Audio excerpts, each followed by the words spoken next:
Hey guys, welcome to Brian's Man Cave. So today I want to continue on talking about the, well, where video games are going and whether it's a good thing or if there's going to be some problems here.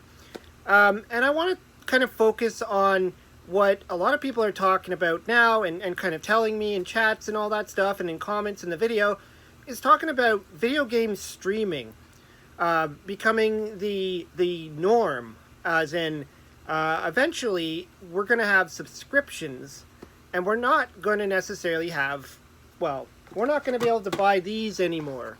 The the Nintendo Switch little cartridges or Xbox CDs or whatever. We're not going to be able to buy those at some point for the brand new systems because they're just not going to make it. They're not going to make the physical media anymore. They want you to 100% download everything. But not just that. They also want you to have a subscription. In other words, keep paying them money and you'll have these games.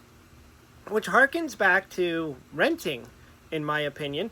And it makes me think of the days, back in the day, when I would go to the local rental VHS shops or whatever you called them in the day, the movie rental places, and I would get like Nintendo games, and I'd go home and I'd be able to play it for an evening or two or a week, whatever it was, and then I'd have to go and return it.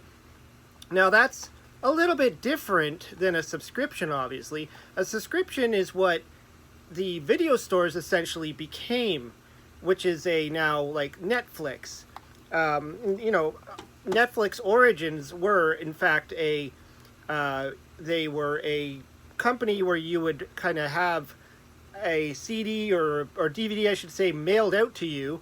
Instead of going to a physical store and picking out something off the shelf, you would go online or wherever and order it, and they would mail it to you, and then you would have to mail it. But I mean, the origins of Netflix were kind of goofy.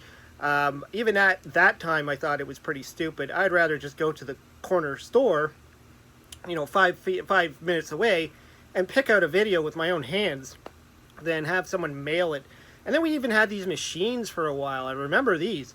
Kind of like vending machines where you rented the movie, you put in your credit card, and then it would spit out the movie you picked, and then you'd have to go to that machine and put it back in the deposit box. So, yeah, I mean, we had that kind of stuff happening. And even then, I was like, what's this world coming to? But anyways, streaming services then became what Netflix is now. And of course, we are all now conditioned into this, what streaming service do you have? Disney Plus, Netflix, or whatever. There's a ton of them. I have a few that I'm paying for, and sometimes I even wonder, am I wasting my money? Because you can do it, there's a lot of free stuff you can get. You can go online, you can go on the internet and just get free stuff all the time. But anyways, where I see it going now is, and from what I'm being told, is that that's going to be the video games as well. You're no longer going to have physical games that you own. You're just going to have the right to play it. Essentially borrowing the game or games for a fee, a subscription fee, and that's going to be your game. There's no more this. There's no more cartridge. There's no more, I own this. And, some of the things that people brought up were the fact that, I bought this. This is my game. And if I don't want it anymore, I can sell it. This is the Adventure of Link. It's worth a little bit of money. But still, I mean, the fact is, I can sell this to a friend or a store, or even just give it to somebody and be like, here, play Zelda. You can't really do that with your streaming. I mean, we did have for a while where people were able to share accounts, which Netflix and now Disney Plus are starting to cut back on, where you can no longer just give your password away to somebody and then they log in and boom, they got movies, which obviously would happen again with games. I mean, if you had subscriptions to games services and stuff, you could just give it to your friend and be like, hey, you want to play? I don't know the mechanics of the game ones. I don't know if you have to have an account set up and blah, blah, blah. I never really got into that. I mean, sure, I got the Nintendo one, whatever it's called, the Nintendo thing, where you pay like so much money and you have this Nintendo account, and I can play the NES games and the Game Boy games now and the Super Nintendo games. just for this little subscription fee. And that's really why I kind of liked it, but also because of, I think it was because I had the Mario Maker 2, and being able to log in to that and share your games and play other people's games kind of was cool to me. But I don't know if I'd want to continue on that route. I mean, even now I'm starting to wonder, do I want to keep paying for this silly service to play these games that I can just play on my real Nintendo? I could go on a PC and emulate it. I mean, there's so many ways I could play those old games. I don't need to keep giving Nintendo my money. But, I mean, what I'm hearing is a lot of people are getting worried about the fact that they're not going to own games anymore. And maybe that's okay. Maybe that's the way we need to go. I mean, I think a lot of people have games that they've bought that they'll probably never play again. You know, even me, I have a bunch of old systems, and I got like PlayStation 2 and PlayStation 1, and I have the games, but I have no urge to play any of them right now. I've been really playing some of the older stuff, not the, some of the stuff that I bought later on. Even my Nintendo 64, I haven't hooked that thing up in a long time. So I don't even know if the thing works. But regardless, I have it, and it's something I can have on my shelf, and I can potentially play it in the future. Whereas these subscription services now, you're going to be paying whatever they want you to pay. It's just like the digital downloads. And I know I talked a little bit about that in my other video, and that is that itself is a whole conversation on how much they're going to get away with charging you for a digital copy of a game that you're going to put on your system that eventually you might not ever be able to get that back, because once that service is gone, it's really just left up to being on your system now. And if your system gets wiped out or dies or whatever, and you can't extract that game off of there, you're out of luck. I mean, you might have spent a lot of money.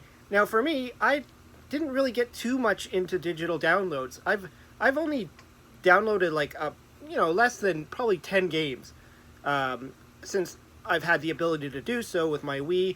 I think I downloaded 2 games when I had my Wii, and then for the Switch I have a bunch of games that I've downloaded. More recently I downloaded the Dragon Quest, which I just thought was fun. It's basically the Dragon Warrior on Nintendo that I played a lot when I was younger. And I thought it would be fun to play it with this new graphic thing, just for the heck of it. I was even uploading some footage of me playing some parts of the game for fun. But, I don't know if I want to continue on always downloading these games, and then eventually my hard drive's going to fill up on the Switch. I'm going to have to start deleting things. I'm going to end up games on there I probably will never play. That was one of the things, obviously, with the Dragon Warrior game, or Dragon Quest, is that I probably will only play it that one time, and then that's it. It's going to sit there taking up space, and then I'm going to have to make a decision, do I want to delete it? Of course, there's always the option, I guess, through the Nintendo thing, if you're allowed to go back and re-download it. I don't know, I never looked into it. But what I hear from other people, that might not always be possible. And of course, there's other services like the Wii, for instance, the Wii Shop thing. They closed it down, you can't get back on there. You can't download any games you might have purchased in the past. They're gone. They're literally living in your Wii forever. I don't know. Maybe some hackers or people know how to extract them. I don't know. But I have my Wii, and it's got 2 games on there that, they're stuck on there, and that's it. But going back to the whole subscription service, I'm still kind of on the fence on it. And, it's not like this is brand new. We've had this in the past. I mean, there has been, Sega Genesis, I think, had it, or Sega had a play cable. I think even maybe Nintendo might have had something. Intellivision probably was the first console to do it.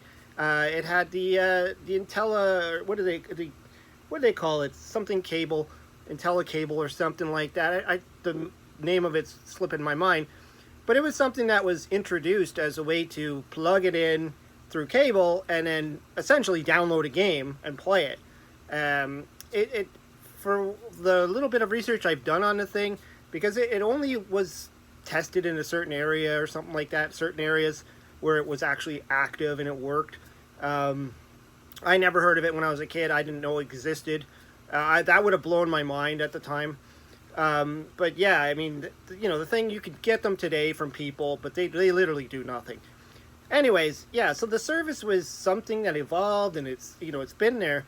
But I don't know how comfortable I would be if we would get to a world where all video games now are just like a TV station, or paying for like a Netflix service. Like, I think even Netflix now is starting to offer games, from what I've seen on some emails I got from them. Again, I never explored it. And on my TV, there's like video game subscription things through my smart TV, where I can click on it, and then you could pay a subscription fee, and then you can start playing games on your TV. Obviously, you have to have some kind of remote, controller or something. And trying to use a TV remote would just suck on a lot of games. But you know what I'm saying. I don't know. It's like I'm hearing a lot of comments, and I think a lot of people are more on the negative side of it, saying they don't want a subscription service, because you do open yourself up to, now they can just start charging more rates. Now they can just change their policies. Now all of a sudden they can just disappear and all your games are gone. And where does it leave you for future nostalgia? I mean, I've talked a little bit about this before in some of my videos.